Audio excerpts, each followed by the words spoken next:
Berita Channel bekerja sama dengan Koran Berita Indonesia mempersembahkan berita bombastis Bohuse. Survei sebut elektabilitas PDI Perjuangan tertinggi. Antaranews.com. Pemirsa, sebelum video ini dimulai, sentuh dulu tulisan subscribe yang cetak merah di bawah. Dan jangan lupa tekan pula loncengnya, agar Anda dapat notifikasi setiap kali kami upload video baru. Yuk, tekan subscribe, itu gratis. Sekarang ya, 1, 2, 3. Nah, Anda sudah mendukung channel ini. Support Anda selalu kami tunggu. Terima kasih. Hasil survei New Indonesian Research and Consulting menyebutkan elektabilitas Partai Demokrasi Indonesia atau PDI Perjuangan tertinggi dibandingkan partai-partai lain. Elektabilitas PDIP masih tertinggi dan meningkat hingga 29,3%, membuktikan bahwa PDIP masih kokoh berada di puncak, kata Direktur Eksekutif New Indonesian Research and Consulting, Andreas Nuryono, dalam siaran persnya di Jakarta Minggu. Partai besutan Megawati Soekarno Putri itu telah memecahkan rekor dengan menang pemilu 3 kali sejak pasca reformasi. Jumlah suara PDIP pada pemilu 2019 mencapai 19,3%. Peta partai politik, kata dia, diprediksi tidak terlalu jauh berbeda dari perolehan suara hasil pemilu 2019.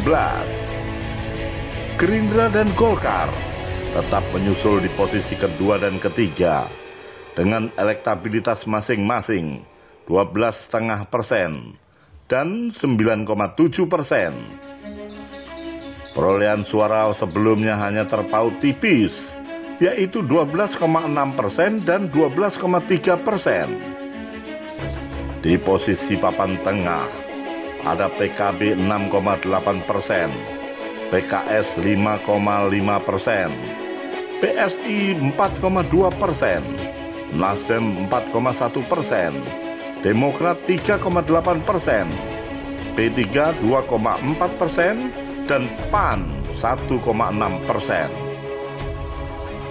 Dalam pemilu 2019 perolehan suara, PKB 9,7%, PKS 8,2%, PSI 1,9%, Nasdem 9,1%, Demokrat 7,8%, P3 4,3%, dan PAN 6,8%. Dibandingkan hasil pemilu 2019, hanya PDIP dan Partai Solidaritas Indonesia atau PSI yang mengalami kenaikan elektabilitas, tutur Andreas. Padahal dari hasil perolehan suara sebelumnya PSI tidak bisa memiliki wakil di Senayan.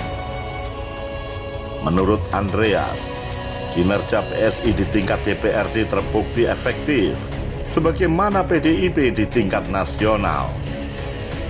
Di deretan papan bawah ada Perindo 0,9%, Berkarya 0,7%, Hanura 0,3%, PBB 0,2%, PKPI 0,1%, dan Garuda 0,1%.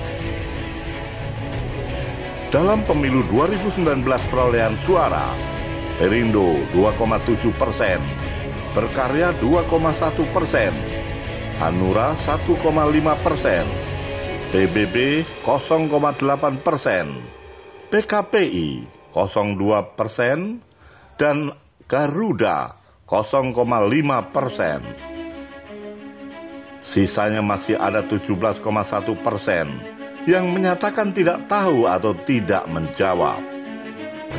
Survei belum tercatat memunculkan partai baru seperti Gelora atau pecahan PAN, kubu Amin Rais. Masih ada waktu 4 tahun ke depan, di mana elektabilitas partai politik bisa meningkat ataukah menurun, kata Andreas. Survei New Indonesian Research and Consulting dilakukan pada 8-18 Juni 2020 dengan jumlah responden 1.200 orang.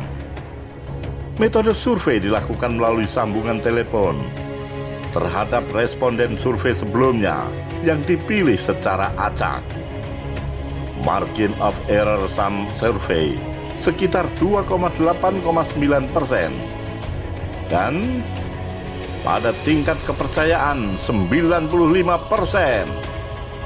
Kata Andreas, di mana elektabilitas partai politik bisa meningkat ataukah menurun?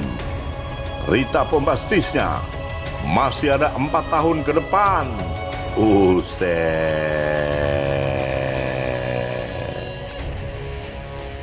Bagaimana komentar Anda? Tulis di bawah ini ya. Tekan subscribe, lalu lonceng